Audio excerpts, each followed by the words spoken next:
Bom dia, boa tarde ou boa noite, tudo bem com vocês, jovens? Vamos à nossa dose semanal de literatura. Bom, essa aulinha está sendo gravada, a gente vai fazer uma revisão para a prova final, né? Mas eu sei que vocês já estão feras em relação a esses conteúdos que nós estamos estudando já há um tempo.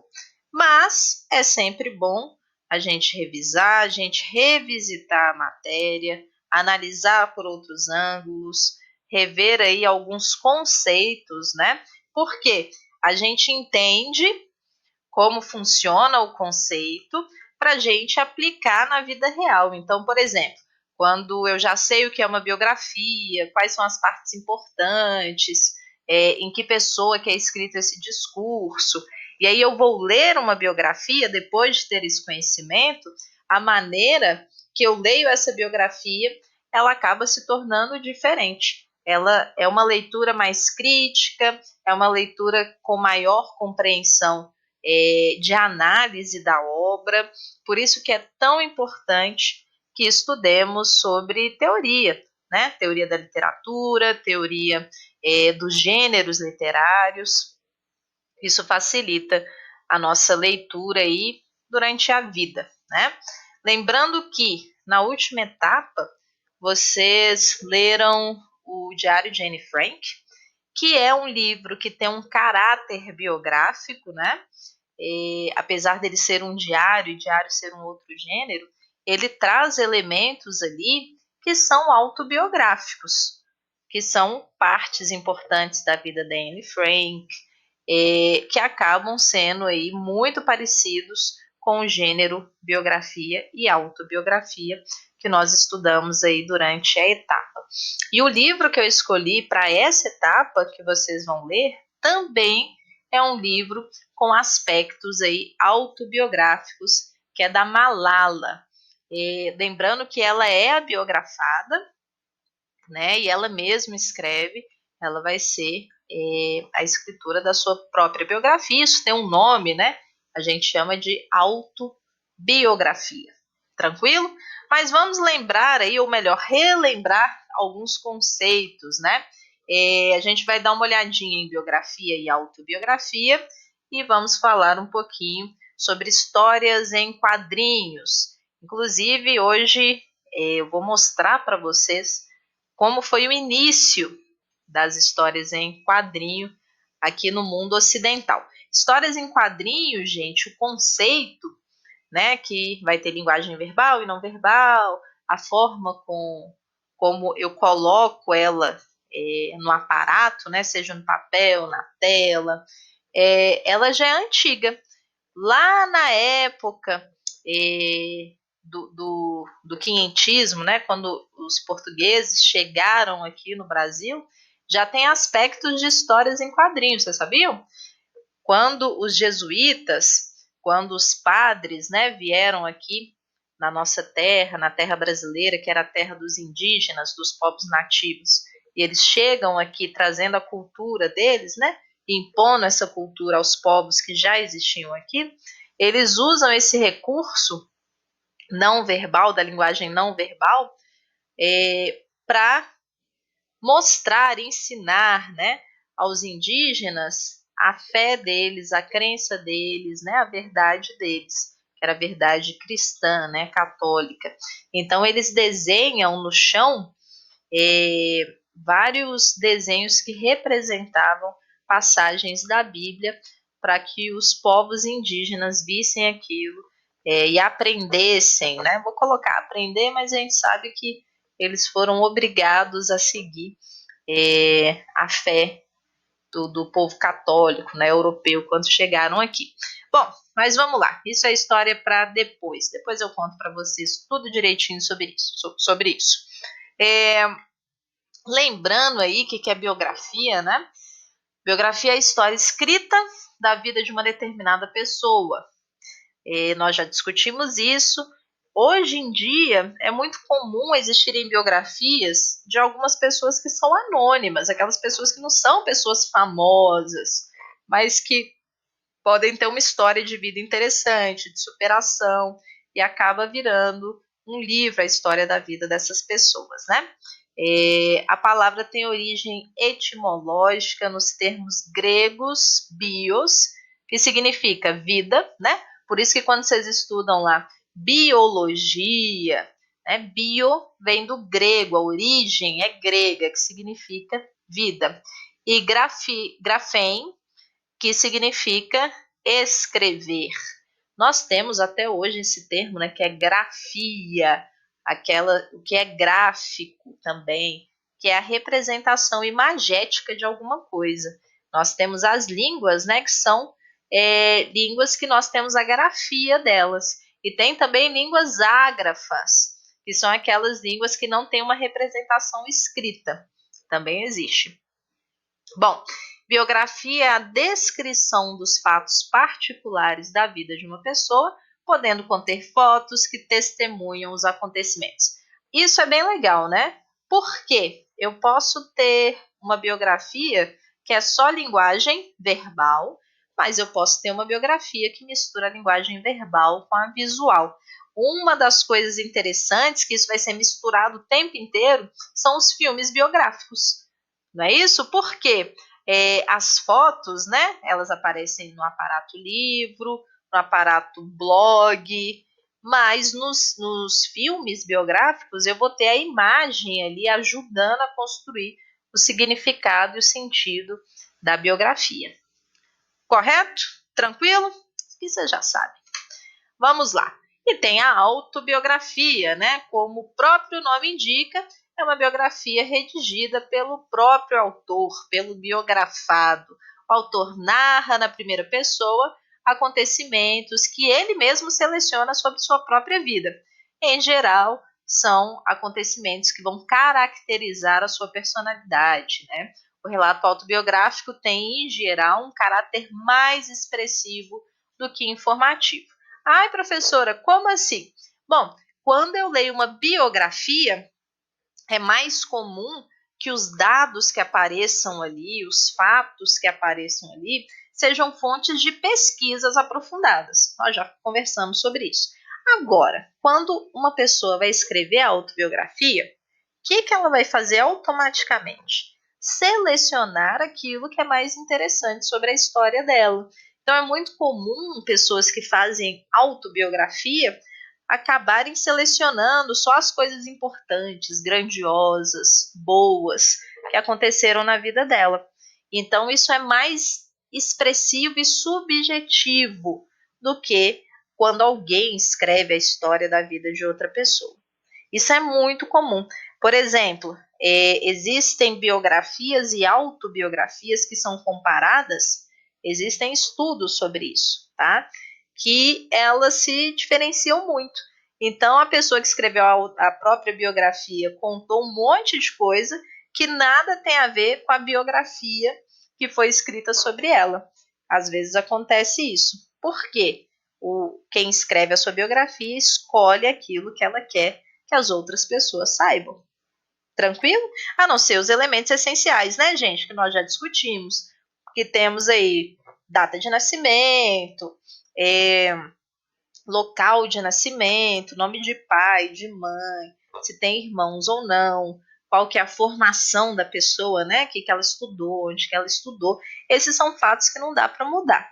Mas os fatos, né, mais subjetivos, que não custam aí apenas pesquisa, eles podem mudar de uma biografia para outra, para uma autobiografia. Tranquilo? Beleza. Biografia romanceada, isso é legal, né? Também é um gênero, né? Acaba sendo um subgênero de biografia e ela se propõe a narrar a vida ou um período de vida de uma celebridade, personalidade ou alguém que tenha tido destaque em seu campo de atuação de uma forma romanceada, com interferências causadas pelo filtro subjetivo de seu autor. Subjetivo, jovens, tem a ver com sujeito, com eu, né? Então, por exemplo, vamos supor que você e eu estamos olhando para o céu, tranquilo?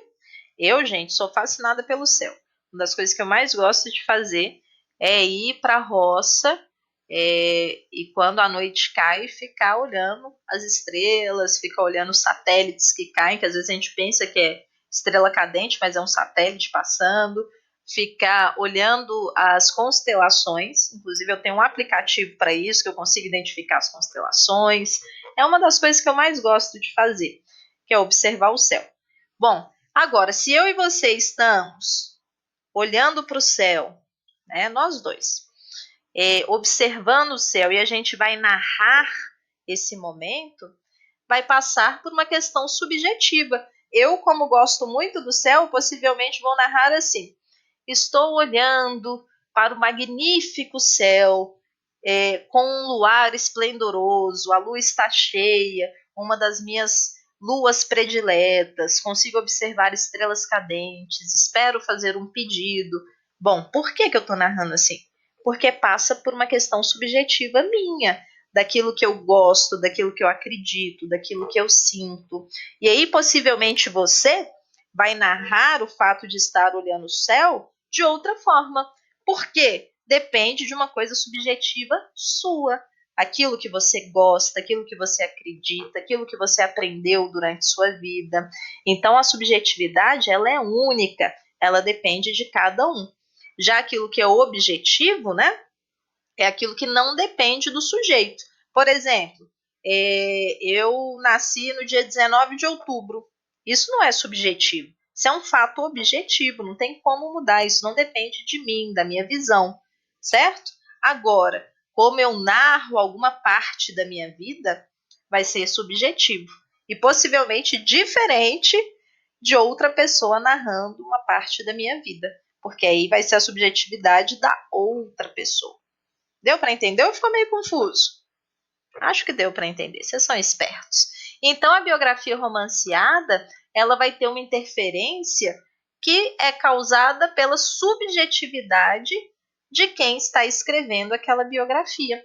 Por exemplo, se for um grande fã, vou colocar uma autora aqui que que eu sempre falo dela, né? E que a gente já viu, inclusive, uns pedacinhos de biografia, que é a Agatha Christie. Se for um autor um biógrafo que gosta muito da Agatha Christie e ele for fazer uma biografia romanceada, possivelmente ele vai exaltar ela, falar coisas boas a respeito dela. Se for um biógrafo que não é um grande fã da Agatha Christie, ele está só ali escrevendo a história da vida dela, possivelmente ele não vai trazer esse aspecto, né, de elogio, de exaltar as coisas que ela fez. Então, vai depender do sujeito. Tranquilo? Beleza. Vamos lá. Principais características. Bom, as principais características do gênero textual biografia são informações essas são as principais, quanto ao nome da pessoa, data e local de nascimento, fatos importantes da vida dessa pessoa, que é aquilo que as biografias precisam. O relato dos fatos no texto biográfico aparece frequentemente pontuado de lembranças, porém com o compromisso de dizer a verdade. Isso é muito legal. Se alguém quer escrever uma biografia ou eu quero escrever minha autobiografia, é preciso ter um compromisso com a verdade. Senão aquilo vira o quê? Uma ficção. E essa não é a ideia. A biografia é para trazer informações da vida, né, pessoal de cada um aí, da pessoa que é biografada. Tranquilo? Beleza. Biografia versus autobiografia. Biografia trata-se de quando uma pessoa escreve sobre a vida de outra. Já a autobiografia acontece quando uma pessoa escreve sobre sua vida. Uma biografia, para ser bem compreendida, tem que ter coesão e coerência. O que seria isso? Dentro da biografia, para existir aí coesão e coerência, eu preciso de narrar os fatos seguindo uma ordem cronológica.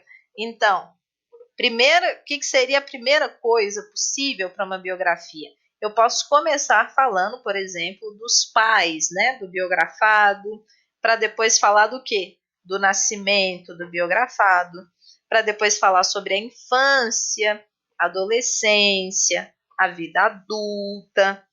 Então, isso traz coesão e coerência para minha narrativa. Afinal, a vida, ela segue um senso cronológico, um sentido cronológico, com início, meio e fim. Então, a biografia ou autobiografia não pode se afastar disso. Existem outros gêneros literários que eu posso fazer isso. A gente já, inclusive, falou sobre essa questão. Eu posso usar um recurso que chama tempo psicológico. Eu posso começar a contar uma história e aí no meio dessa história aparece uma lembrança do passado, né? Isso dentro de um romance, de uma ficção é possível, mas na biografia eu não posso fazer isso, senão vai faltar a coesão e a coerência, seguindo aí o ritmo, né, a sequência da própria vida, que é início, meio e fim. Lembrando que se o biografado ainda é vivo, não tem como, né, a gente escrever sobre o fim da vida dessa pessoa. Então, as biografias e autobiografias, para pessoas que ainda estão vivas, elas vão até o dia que a pessoa decidiu escrever e publicar esse livro. E, obviamente, depois, né, a vida continua e pode-se escolher de reescrever a biografia da pessoa, dessa segunda parte da vida dela até o falecimento, e aí fica a critério dos escritores. Tranquilo? Fácil demais, né?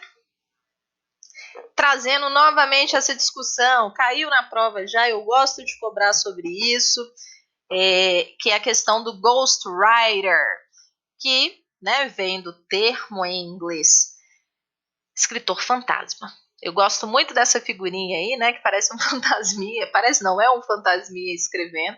E por que que a gente utiliza esse nome, né? Porque ghost, fantasma, é aquele que fica escondido, ele não aparece, né, a todo tempo. Então, o escritor fantasma é esse que a gente não sabe a identidade dele, ele fica escondido. E muitas vezes, por exemplo, né, isso é muito comum, decidi aí escrever uma biografia, minha biografia, e aí eu assino o meu nome, como se eu fosse a escritora, mas na verdade quem escreveu foi um ghostwriter. Algumas pessoas não se importam em dizer que contrataram um ghostwriter para ajudar na escrita. Algumas outras pessoas, né, isso tudo depende do contrato que elas fazem com os ghostwriters, elas não revelam nunca que foi outra pessoa que escreveu a obra. Um exemplo clássico disso, gente, hoje em dia são os YouTubers. A grande maioria dos YouTubers, como eles não são escritores, eles contratam ghostwriters para escrever os livros deles. Então, eles dão as ideias, o direcionamento, e o ghostwriter, que geralmente é um escritor, um jornalista, ele vai fazer essa parte literária, tá? Eu não sei quem me perguntou isso uma vez, a respeito de valores, né? Isso é muito difícil. Muitos ghostwriters, eles não falam quanto eles cobram para escreverem um livro para alguém. Mas eu fui pesquisar, dar uma olhadinha na internet para ver a média. Então, a média, mais ou menos, assim, viu, gente, por alto, que geralmente um bom ghostwriter cobra para escrever um livro, e aí vai depender que tipo de livro que é, se é muito complexo ou não, é em torno de 40 mil reais. Se for uma pessoa muito famosa, né, obviamente que esse valor ele vai aumentar. E aí vai depender de várias coisas aí. Tranquilo? Beleza. Coloquei aí para vocês, ó. Escritor fantasma é como se chama a pessoa que, tendo escrito uma obra ou texto, não recebe os créditos de autoria, ficando estes com aquele que o contrata ou compra o trabalho. Ah, gente, sabe o que já aconteceu também? Acontece também, na verdade. Um ghostwriter escreve a biografia de alguém. Vou dar um exemplo para vocês aqui. Um ghostwriter decidiu escrever a biografia do Rezende, tá? Do Minecraft. Aí ele escreve em primeira pessoa, fez a pesquisa lá e tudo, só que o Rezende não sabe disso. Aí ele vai, procura o Rezende, fala assim, aqui, eu escrevi essa biografia aqui sobre você. Lê, se te interessar, você quer comprar na minha mão? E aí ele vende esse livro para a pessoa. Acontece isso também, é uma prática comum. Tranquilo? Muitos ghostwriters de textos fazem isso também. Eles vendem os textos, né, para as outras pessoas, para as pessoas publicarem. E às vezes isso é um pouco problemático, né? Imagina, você está lendo um livro achando que foi a pessoa X que escreveu, mas quem escreveu foi a pessoa Y, uma outra pessoa. Às vezes você está lendo um texto no jornal pensando que quem escreveu foi o João, mas na verdade quem escreveu foi, sei lá, a Cristiane. Então, várias questões aí são um pouco complicadas e a gente tem que problematizar e pensar sobre elas, certo? Bom, tranquilo. Vamos falar um pouquinho de HQ agora. HQ, né, que é a sigla para história em quadrinho. Ô, gente, ensinar uma coisa para vocês, que eu vejo muita gente errando. Tá vendo como que eu pus HQ ali? O H e o Q maiúsculo, por quê? Porque é uma sigla, né? E o S minúsculo não tem apóstrofo não, viu, gente? Eu vejo direto o pessoal escrevendo DVDs com apóstrofo e S. Lembrando que o apóstrofo S é um recurso linguístico da língua inglesa, que pode ser tanto o verbo to be, né? Quanto o genitive case, que é aquele possessivo. Então, quando eu falo assim, Carol's students are very intelligent, um exemplo. O apóstrofo S de Carol está indicando posse, que os estudantes, os alunos da Carol são inteligentes. Então, cuidado, se eu coloco apóstrofo S aí para indicar plural, eu estou usando um recurso linguístico da língua inglesa, e aí eu já errei. Se eu quero indicar plural, eu coloco S pequenininho, né, minúsculo, sem apóstrofo nas... como chama isso, gente? Eu acabei de falar. Nas iniciais, né, de alguma coisa. Esqueci o nome. Bom, então vamos lá. História em quadrinho, ou HQ, é o nome dado à arte de narrar histórias por meio de desenhos e textos dispostos em sequência, normalmente na horizontal. Normalmente, tá, gente? Na horizontal e da esquerda para a direita. Por quê? Em português, o nosso código linguístico, né, é descrito o quê? Da esquerda para a direita. Já o árabe, por exemplo, não é assim. Eu escrevo da direita para a esquerda, né? O nosso código linguístico, ele também tem a questão do horizontal. Existem códigos linguísticos, né? Mandarim, coreano, se não me engano, tá, gente? Não tenho certeza. Que eu escrevo o quê? Na vertical. Isso vai mudar, dependendo da língua. Geralmente, as histórias em quadrinhos aparecem na horizontal. Às vezes, tem alguns escritores de histórias em quadrinho, vocês já devem ter visto aí, que eles gostam de inovar. Então, eu posso ter uma folha inteira com um quadro grande, igual a gente viu aquele da Marvel, né? Era um quadrão. Era um quadro grande com várias coisas acontecendo dentro. No final das revistas em quadrinho da Turma da Mônica, eu tenho uma tirinha, né, com 3 quadros que aparecem na vertical. Então, não é uma regra aparecer na horizontal, mas normalmente elas aparecem na horizontal. Essas histórias possuem os fundamentos básicos das narrativas. Então, gente, história em quadrinho faz parte do gênero narrativo, certo? Está contando algo. Então, nas HQs eu tenho o enredo, né? Eu tenho as personagens, o tempo, o lugar, o desfecho, o clímax, porque faz parte do gênero narrativo. E elas geralmente apresentam linguagem verbal e não verbal. Isso é muito importante para a história em quadrinho. A história em quadrinho, gente, ela está entre os romances, né, que são escritos, e aquilo que a gente vê na televisão, por exemplo, um desenho, um filme. Ela está ali no meio. Por quê? Porque ela tem a linguagem verbal dos romances, dos contos, e ela tem linguagem visual, assim como os filmes, os desenhos também têm. Então, ela está no meio desses dois tipos de linguagem. Tranquilo? Os artistas utilizam diversos recursos gráficos nesse gênero textual com o intuito de trazer o leitor para dentro da história contada. Para comunicar as falas das personagens, por exemplo, são empregados balões com os textos escritos. O formato desses balões também transmite intenções distintas. Falamos sobre isso. Tem aquele balão que indica que a pessoa está gritando, indica que a pessoa está pensando, indica que a pessoa está xingando. Inclusive, eu tenho uma linguagem não verbal que indica isso, né? Cobrinha, hashtag, arroba. Quando aparece isso dentro de um balão, significa que a pessoa está falando o quê? Bad words, palavras ruins, palavrões. E cada balãozinho vai indicar uma intenção comunicativa, né, uma forma de dizer alguma coisa. Por que isso acontece, gente? Ué, porque não tem som, né? Então a gente tem que desenhar como seria essa parte da comunicação daquele personagem. Tranquilo? Vamos lá.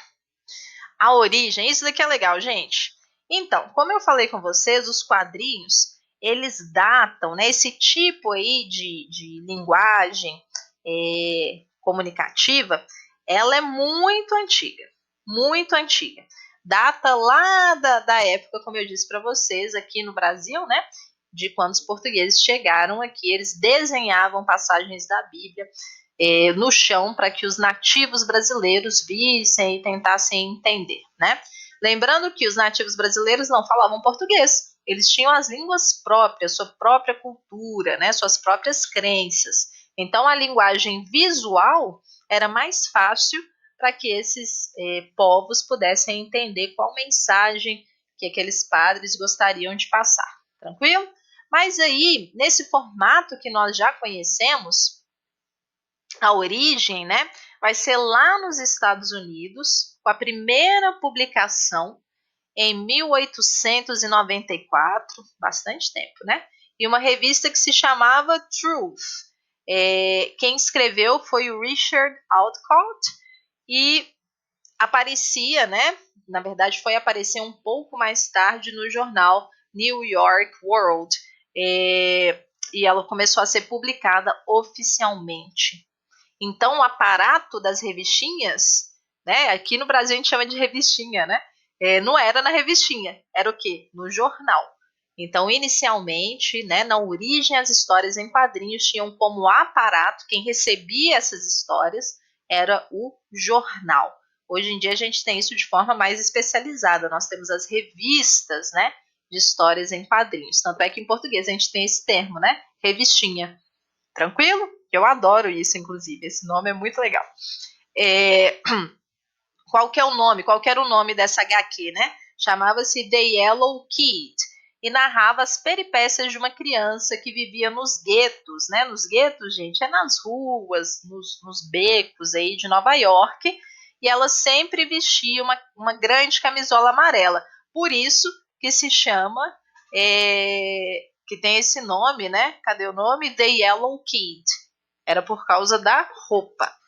A personagem comunicava-se por meio de gírias, numa linguagem bastante coloquial, e trazia reflexões acerca da sociedade de consumo, de questões raciais e urbanas.